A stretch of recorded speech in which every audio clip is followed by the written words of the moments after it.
Dari negara manapun kita berasal, pasti ada kepercayaan yang beda-beda. Begitupun binatang yang disakralkan. Jangankan di tiap negara, di tiap daerah aja bisa beda-beda. Nah, ada satu binatang yang jadi legenda di Asia, terutama di China, Korea, dan Jepang. Dia adalah rubah berekor 9 atau nine-tailed fox. Rubah ekor 9 ini dikenal jahil, penipu, dan sering mengecoh manusia dengan mengubah bentuk mereka. Biasanya siluman rubah ini akan berubah bentuk berwujud wanita cantik untuk merayu dan menipu manusia. Buat sekedar hiburan aja dan kepentingan pribadi mereka. Biasanya alasan mereka merayu manusia adalah untuk menyedot energi hidup mereka, untuk mendapatkan kekuatan bahkan menjadi abadi. Semakin bertambahnya umur mereka juga semakin bijaksana dan semakin kuat sampai mencapai maksimum 9 ekor. Nah, makhluk ini tuh populer di China, Korea, dan Jepang dan masing-masing memiliki versinya sendiri.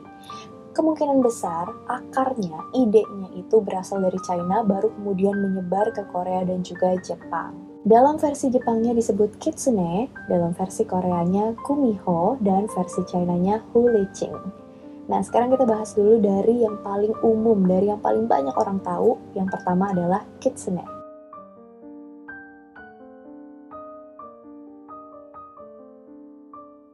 Kitsune itu sebenarnya artinya adalah rubah dalam bahasa Jepang. Jadi di Jepang, beda sama Korea sama China, nggak ada perbedaan antara rubah mistis, rubah ajaib, dengan rubah normal. Mereka anggap rubah normal akan bertambah ekornya seiring dengan berjalannya waktu. Jadi seiring dengan berjalannya waktu, mereka akan makin kuat dan makin bijaksana. Mereka dinilai sebagai makhluk yang ada di dunia kita, tapi punya hubungan kuat dengan alam spiritual. Kitsune ini adalah simbol kecerdasan dan kelicikan, menggambarkan pepatah smart as a fox, pintar seperti rubah. Meskipun disebutin kalau kitsune ini bisa berubah bentuk menjadi manusia, tapi skill ini, kemampuan ini nggak langsung mereka dapetin dari lahir. Di antara rentang 50 tahun sampai 100 tahun, mereka baru bisa belajar berubah bentuk menjadi manusia. Dalam beberapa legenda, mereka berbentuk seperti wanita cantik. Bahkan beberapa dari mereka ada juga yang baper. Mereka pengen nikah sama pria dari keluarga baik-baik, atau bahkan mereka pengen nikah untuk cinta sejati. Kitsune juga bisa berbentuk roh, dia bisa masuk ke dalam mimpi orang, bahkan bisa merasuki manusia, dan banyak dari kitsune memakai skill mereka ini, maksud aku yang masuk ke tubuh manusia itu, untuk datang ke festival musim semi, sekedar pengen bergaul aja, berbaur sama manusia. Nah, kitsune ini punya ciri khas, kalau mereka udah buat janji sama manusia, mereka pasti akan tepatin janji itu. Mereka sering digambarin membawa bola setiap saat, kayak permata ajaib atau mutiara yang dikenal sebagai Hoshi no Tama. Bola ini nyimpan sebagian dari kekuatan sang rubah. Kalau misalnya bola ini hilang atau dicuri, kitsune akan berada dalam bahaya. Kitsune bakalan mati kalau terpisah terlalu lama dari Hoshi no Tama. Jumlah ekor kitsune yang umum adalah 1, 5, 7, dan 9. Nah, jadi kalau rubah itu nyampe di usia 100, dia akan menumbuhkan ekor keduanya. Rubah itu maksimal ekornya 9. Jadi, let's say rubah awalnya kan punya 1 ekor. Kalau misalnya dia udah 100 tahun, berarti dia numbuhin ekor baru 2 ekor dong. 2 ekor ini 100 tahun. Kita hitung ya. 200, 300, 400, 500, 600, 700, 800. Berarti harusnya pas ekornya 9 itu dia umurnya 800, bukan 1000. Kenapa banyak yang bilang kalau rubah berekor 9 itu umurnya 1000? Well, mungkin maksudnya benar-benar tua aja kali ya, nggak spesifik harus umurnya 1000. Setelah hidup selama itu, seekor kitsune kemudian memperoleh ekor ke-9 dan kemudian menjadi rubah surgawi emas. Menjadi rubah berekor 9 yang terkenal atau dalam bahasa Jepangnya, Kyubi no Kitsune. Kyubi memiliki status hampir dewa. Selain 9 ekor, bulunya berwarna putih berkilau atau emas. Dia bisa menyemburkan api dari ekor atau mulutnya. Dan dia juga bisa melihat dan mendengar semua hal yang terjadi di dunia. Kalau misalnya rubah berekor 9 ini berubah menjadi jahat, dia bisa menciptakan kerusakan yang besar pada dunia. Sebagian besar bencana alam seperti kebakaran, gempa bumi, dan badai angin kencang itu dihubungkan dengan kemarahan sang Kyubi. Kyubi yang paling terkenal adalah Tamamonomae. Dia ngerayu Kaisar Jepang Konoe yang memerintah pada tahun 1142 sampai 1155. Konoe ini jungkir balik, jatuh cinta, bucin parah sama Tamamonomae. Hal ini bikin dia hampir mati karena dia menghabiskan energi hidupnya selama bertahun-tahun. Cerita ini nanti aku ceritain terpisah ya. Kitsune bisa menjadi jahat atau baik. Menurut legenda, Kitsune bisa dibagi menjadi dua kelas. Yang pertama ada Zenko. Zenko adalah utusan Dewi Inari, Dewi kesuburan pertanian dan Dewi keberuntungan di Shinto. Zenko juga bertanggung jawab untuk melindungi pintu masuk ke kuil Shinto. Zenko bisa berpindah-pindah antara dunia manusia dan dunia roh untuk berkomunikasi dengan sang dewi. Mungkin ide ini bisa diambil dari fakta bahwa rubah hidup di liang bawah tanah, Fox Den, yang dianggap sebagai jalan menuju dunia lain. Dan makanan favorit Kitsune dan Inari adalah aburage atau tahu goreng. Ada juga Yako yang disebut no Kitsune, yang berperilaku jahat dan bisa melukai manusia.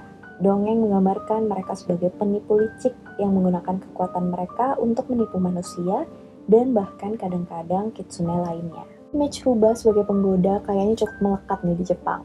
Pada tahun 1603 sampai 1867 pada periode Edo di Jepang, ada cukup banyak tahayul. Ada beberapa binatang yang dikategorikan sebagai binatangnya penyihir, kayak kucing hitam, luwak, dan tentu aja rubah.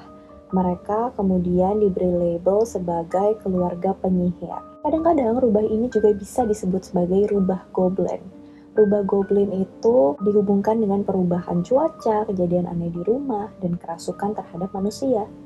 Istilah kitsunetsuki diterjemahkan menjadi keadaan kerasukan rubah, di mana mereka seringnya memilih wanita muda yang mereka akan masuki dari selipan kuku mereka. Pas kesurupan nih, kadang ekspresi wajah korban akan berubah seperti rubah, dan mereka tiba-tiba pengen hal-hal yang manis. Jadi, gimana cara ngatasinnya?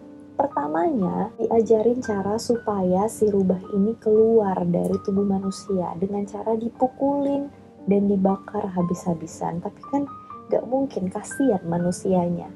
Dan pada tahun-tahun berikutnya, eksorsisme atau praktik pengusiran arwah mulai menjadi umum di kuil Inari. Orang-orang berasumsi kalau kehadiran Inari itu menyebabkan rubah pergi karena rasa hormat atau bisa juga takut. Selain itu, efek rubah dalam kehidupan manusia, khususnya harga properti di Jepang tuh gila banget. Jadi kalau misalnya ada orang nih yang jual rumah, tapi dia pelihara rubah, itu tuh memunculkan stigma negatif. Mau dia jual dengan harga miring sekalipun, susah banget narik pembeli, nggak ada yang mau. Ya kurang lebih mirip-mirip sama di Indonesia lah ya. Banyak kan orang yang bakalan berpikiran enggak-enggak kalau ngeliat orang yang pelihara hal-hal mistis. Di Jepang, abad pertengahan udah jadi rahasia umum nih kalau rubah bakalan menjelma menjadi sosok wanita cantik. Jadi kalau misalnya ada pria atau orang lah in general jalan-jalan di waktu gelap, di waktu malam, terus dia ketemu sama satu sosok cewek cantik, most likely kemungkinan besar itu adalah rubah dengan maksud yang tidak baik, alias Yako. Nah, caranya gimana supaya mastiin kalau itu cewek beneran, bukan cewek jadi-jadian? Kalian cari aja ekornya. Kenapa? Karena rubah kalau misalnya dia lagi menjelma jadi manusia, dia tuh suka lupa, suka susah gitu nyembunyiin ekornya. Cara lain untuk mengidentifikasi kitsune dalam bentuk manusia adalah kebenciannya terhadap anjing. Jadi kalau misalnya kamu suka sama cewek, dan cewek kamu itu kayaknya benci banget sama anak anjing, gak tahu kenapa. Run for your life. Canda. Salah satu dari banyak kemampuan supranatural kitsune adalah menciptakan petir, tapi mereka juga mampu menghasilkan api. Beberapa dari kalian pasti tahu deh, kalau rubah berekor 9 adalah Pokemon tipe api. Jujur kemampuan kitsune tuh gak ada habisnya, bahkan mereka dibilang bisa terbang dan bisa invisible, gak kelihatan. Mereka juga bisa nyiptain ilusi terhadap mata orang, baik di dalam mimpi ataupun secara langsung. Bahkan nih, banyak dari korbannya tuh gak sadar mana yang ilusi, mana yang kenyataan, mereka tuh gak bisa bedain saking nyatanya. Ada banyak cerita tentang kitsune yang muncul di depan pintu rumah orang. Mereka pura-pura sebagai seorang wanita yang lagi kesusahan. Setelah mereka dibawa masuk, keesokan paginya makanan dan barang berharga milik pemilik rumah hilang, dicuri. Dan gak cukup di situ aja, mereka bahkan memotong rambut orang-orang yang menampung mereka ini. Kitsune jahat akan menggunakan ilusi mereka untuk memikat korban ke tempat-tempat. Korban-korbannya ini terluka dan berpotensi membunuh mereka. Mereka lebih suka menargetkan penduduk desa yang miskin dan umumnya biksu Buddha, dengan mayoritas dari mereka laki-laki. Sementara yang perempuan bakalan dirasukin. Beberapa kitsune yang jahil juga suka menargetkan pedagang serakah, rakyat jelata yang sombong, dan samurai yang terlalu sombong. Ada game nih yang disukain kitsune kalau misalnya mereka ketemu manusia. Game ini disebut Fox Fist atau tinju rubah. Mirip sama suit gunting batu kertas. Simbol gunting batu kertas diganti dengan posisi tangan dan menandakan rubah, pemburu, dan kepala desa. Jadi nih, kepala desa menang dari pemburu karena kepala desa nangkap pemburu. Pemburu menang dari rubah karena pemburu nembak rubah. Rubah menang dari kepala desa karena rubah membunuh kepala desa. Jadi kurang lebih kepala desa itu adalah batu, pemburu itu gunting, dan rubah itu kertas. Hubungan manusia ini sama kitsune bisa dibilang untung-untungan. Jadi kalau misalnya kamu untung, kamu bisa nikah sama kitsune cantik. Tapi kalau misalnya kamu lagi sial, apes, suek, ya udah, kau bakalan bisa dibunuh sama kitsune cantik itu. Kitsune dalam budaya Jepang ini telah mendapatkan tempat mereka dalam budaya dunia, memicu daya tarik dan minat jutaan orang di seluruh dunia. Sebenarnya karakteristik dan sifat dari kitsune, kumiho, dan juga huliching ini tuh mirip-mirip, beda-beda tipis. Sekarang kita pindah ke kumiho.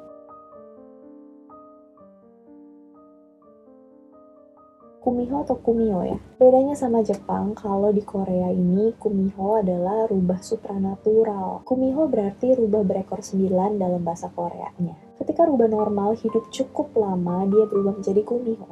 Ada yang bilang dia butuh waktu seenggaknya 100 tahun untuk bisa jadi kumiho. Ada yang bilang 1000 tahun. Tapi kumio ini kebanyakan gak friendly dan kebanyakan cewek. Cowok juga ada, tapi kebanyakan cewek. Biasanya cowok tuh di drama-drama, drakor-drakor. Kebanyakan legenda kumiho adalah cewek. Kalau kitsune dan huliching itu kompas moralnya ambigu, bisa baik bisa jahat. Kalau kumiho biasanya kebanyakan itu jahat dan suka makan liver manusia.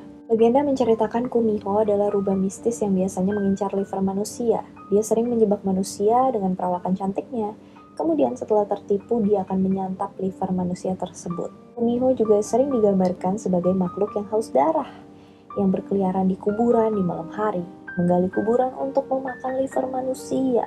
Dongeng The Fox Sister menggambarkan roh rubah yang memangsa sebuah keluarga untuk mengambil liver mereka. Kumio ini bercitra negatif selama masa dinasti Goryeo. Shimdon dianggap sebagai kumio karena dia masih terlibat cinta terhadap wanita dan masih minum miras, padahal dia adalah seorang biksu Buddha.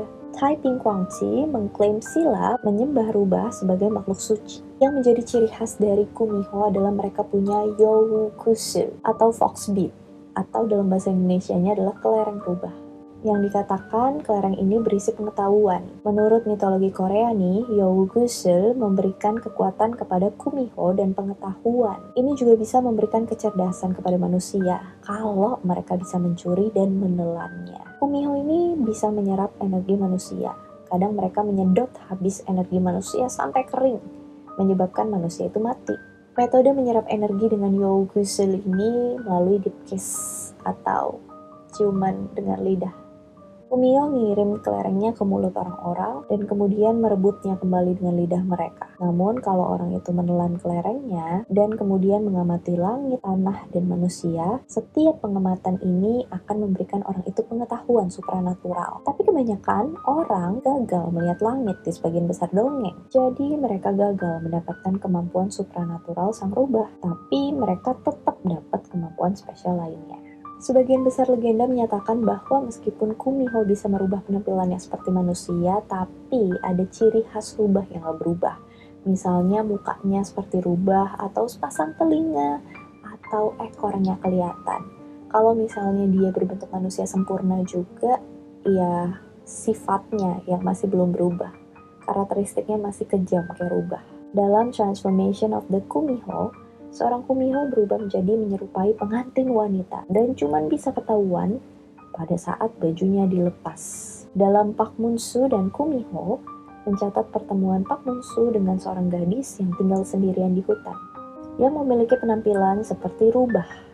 Dalam The Maiden Who Discovered a Kumiho, puisi China, Kumiho akhirnya terungkap ketika seorang anjing pemburu mengendus bau rubah dan menyerangnya. Anjing itu bisa mencium bau rubah, makanya kenapa tadi aku bilang kalau manusia jadi-jadian tuh biasanya benci banget sama anjing. Meskipun mereka punya keterampilan untuk berubah bentuk, biasanya seorang Kumiho itu menjaga banget identitasnya. Sama seperti changelings yang pernah aku ceritain di video yang Fae Folk atau Vampire dan Werewolf di cerita budaya barat, setiap mitos ini pasti punya variasi cerita, beda-beda gitu. Ada versi mitologi yang menyatakan bahwa seorang Kumiho ini bisa merubah statusnya dari yokai menjadi manusia permanen. Dan dia menjadi manusia, dia kehilangan sifat dan karakteristik jahatnya. Gimana caranya? Caranya adalah dengan dia tidak menyantap liver manusia atau menyedot energi manusia selama 1000 hari. Kalau dia melakukan ini, dia akan berubah menjadi manusia biasa. Bahasa Koreanya sendiri untuk fox adalah you. Ini juga merupakan bahasa gaul atau slang untuk ngatain cewek cantik yang licik. Sekarang kita masuk ke hulicing. Dalam cerita rakyat Tiongkok, hulicing juga berarti roh rubah. Seperti layaknya Gumiho, kalau rubah normal hidup cukup lama, dia akan menjadi hulicing. Mereka dikatakan memiliki kekuatan magis dan abadi, hanya dengan mengambil energi yang cukup dari manusia, bulan, dan matahari. Hulicing ini bisa baik ataupun jahat, meskipun di kebanyakan cerita mereka digambarkan jahat, dan biasanya perempuan juga. Hulicing ini bisa dibilang adalah makhluk khusus antara manusia dengan dewa atau manusia dengan setan. Kurang lebih bisa dibilang siluman. Tapi sebenarnya baik atau jahatnya hulicing itu tergantung pada cerita yang diceritakan. Dan sebagian besar sifat dari hulicing ini tergantung gimana kita sebagai manusia memperlakukan dia. Kalau misalnya dia diperlakukan jahat, dia juga akan menjadi jahat. Tapi kalau dia diperlakukan dengan baik, dia akan lebih baik. Dia akan membalasnya dengan pengetahuan, kekuatan, kekayaan, dan bahkan dia bisa menikahi pria baik hati dalam bentuk wanita cantik. Hulicing yang diceritakan jahat yang terkenal adalah Tachi. Tachi adalah seorang wanita yang sangat cantik, istri dari Raja Chou. Dikatakan karena pengaruh Tachi terhadapnya menjadi penyebab jatuhnya dinasti Shang. Raja ini benar-benar tergila-gila banget sama Tachi. Bucin parah. Dia sampai ngabain tugas politiknya. Dia lebih suka menghabiskan seluruh waktunya bersama dengan Tachi. Tapi pengaruh Tachi merusak raja, mengubahnya menjadi seorang tyrant. Tachi senang melihat orang-orang tersiksa dan dia membuat teknik penyiksaannya sendiri untuk kesenangannya. Sayangnya raja mensupport tindakan Tachi ini untuk menyenangkannya. Dan mereka berdua menyiksa tahanan sampai pejabat tinggi. Setiap tindakan yang dilakukan raja adalah untuk kesenangan Tachi, bukan untuk negara. Akhirnya rakyat pun muak dan kemudian memberontak, menggulingkan raja. Jadi kalau rata-rata kitsune itu menipu untuk kesenangan pribadi aja, kalau si Kumiho sama hulicing itu tujuannya dari perubahan bentuk dan tipu daya bukan untuk kesenangan semata, tapi untuk kekuasaan. Ekor dari hulicing ini dikatakan bisa mencapai 1000. Kalau kitsune dikatakan bisa berubah menjadi wanita, pria, ataupun barang. Kalau hulicing, begitu dia menyentuh usia 50, dia bisa berubah menjadi wanita. Kalau dia udah umur 100, dia bisa berubah menjadi wanita cantik, atau dukun, atau bisa juga pria. Ada kepercayaan bahwa biksu Buddha bisa lihat penyamaran hulicing. Ketika hulicing ini berusia 1000 tahun, dia bakalan naik ke atas kayangan dan berubah menjadi rubah langit emas berekor 9 yang kuat. Hulicing juga sama kayak kitsune, manusia bisa kerasukan hulicing, dan rata-rata korbannya ini bisa menjadi gila. Bahkan kegilaannya bisa turun-temurun diwariskan. Kumiho sama hulicing itu fokus sama penyerapan energi, karena mereka suka menyedot energi manusia. Hulicing ini seperti succubus yang menguras energi melalui seks. Dia juga bisa menyimpan energi dalam bola dan membawa bola di mulutnya, kayak Kumiho, atau di ujung ekornya. Yang istimewa dari hulicing adalah Dia bisa menggunakan bolanya untuk menyembuhkan orang sakit. Hulicing ini dikenal mengorbankan nyawanya untuk menyembuhkan orang. Baik ya, Hulicing dianggap sebagai hewan malam dan tinggal di kuburan. Baik Hulicing dan Kitsune dikatakan tinggal di bangunan tua yang udah ditinggalin sama manusia. Ada satu buku Cina kuno yang menceritakan bahwa Hulicing ini suka sama darah menstruasi.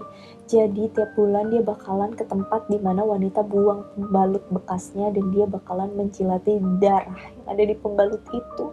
Sampai sekarang di China, nama Hulicing itu dipakai buat wanita yang suka merusak rumah tangga orang. Kayak cewek-cewek yang suka ngerebut suami orang atau pelakor, itu disebut Hulicing. Pokoknya wanita yang menggunakan kecantikannya untuk hal-hal jahat dijuluki Hulicing. Aku yakin sih pasti banyak dari kalian yang lebih tahu gitu dari apa yang udah aku bahas di video ini. Kalau misalnya ada yang kurang atau ada yang salah, boleh komen di bawah. Thank you so much for watching. See you on my next video. Hope you like it. Bye.